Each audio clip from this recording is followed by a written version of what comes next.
Using AI to make digital products is booming. Side hustle culture has realized just how effective AI can be when it comes to making money online. One of the most recommended AI tools out there is Midjourney.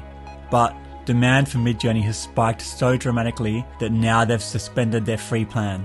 This means even if you want to just try Midjourney for personal use, you'll need to purchase a subscription. But while I've been researching AI tools, I came across one Midjourney alternative that you need to know about. What's great is that it's 100% free. It's called Leonardo AI. Not only can it compete with Midjourney, it offers a simpler user interface and features that beginners will love. When I said it was free, I meant it. Even for commercial use, Leonardo won't cost you a thing. So now I'm going to show you the features that have convinced me to cancel my Midjourney subscription. So let's head to Leonardo AI. Enter your email address and click Count Me In.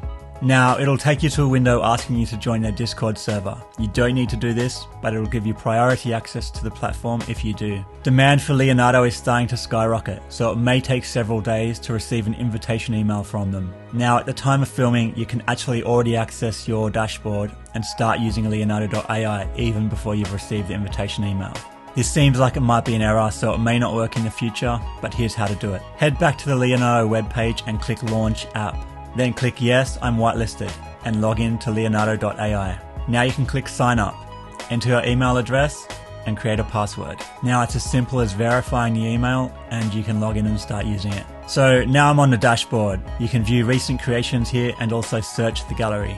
Just like Midjourney, Leonardo creates some seriously good art. One of the really awesome things about Leonardo is that when you click on an image, it shows you all the prompts that were used to create it. I'll show you how we can use this to generate our own images later. But first, let me show you around the dashboard. Click AI Image Generation. Now there's a lot going on here, so I'll run you through the basics. It's worth noting at this point that Leonardo operates on a token system. You receive 150 free tokens every single day, and each time you generate an image, it'll cost you tokens. So first up on the left, you can choose how many images you would like to generate. If we pick 1, it'll cost 1 token, 2 will cost 2 tokens, and so on and so forth. Next, you can pick your image dimensions. Leonardo is trained at 1024 by 1024, so you'll find you'll get best results if you generate images at this resolution and then upscale them later. Note that when you do pick this resolution, each image will cost you 2 tokens instead of 1. Next up, you can alter the aspect ratio of your image, but I'm going to leave it at 1:1.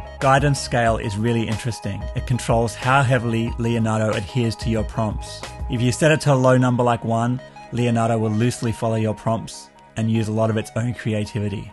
On the other hand, if you set it near 20, Leonardo will follow your prompts more closely. The recommended setting for this is 7, so I'm going to leave it there. Tiling is really useful if you want to create repeating images for backgrounds and patterns. Now these next 2 features are epic. Image to image will allow you to upload an image, and Leonardo uses it as a reference to generate something similar. Image to prompt, on the other hand, lets you upload an image and Leonardo will generate a prompt that will give you an image similar to the one that you uploaded. One of the struggles that I have with Midjourney is trying to come up with the right prompt. Often I have a reference image that I'm working from, but trying to figure out what kind of prompt will give a similar image can be time consuming and frustrating. The ability to upload a reference image is so simple and effective. I've uploaded this clip art of a baby deer. Now you still do need to type a basic prompt in, and you type that in up here. So I've run the command a few times, and each time I change the image to image and its strength. Here's what Leonardo came up with.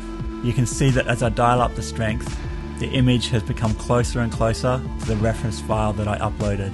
One thing I really love about Leonardo is how easy it is to see the prompts that other people have used. This makes it so simple to generate high quality images without having to learn a lot of prompts. Check out this image. I'm going to copy the prompt and then use it to generate my own image. I ran it a few times and here are some of the results.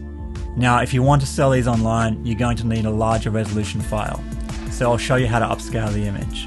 Click on Image, then over on the right you have a number of different upscaling options to try out. I'm going to click Creative Upscale. Now it's going to upscale the image for you.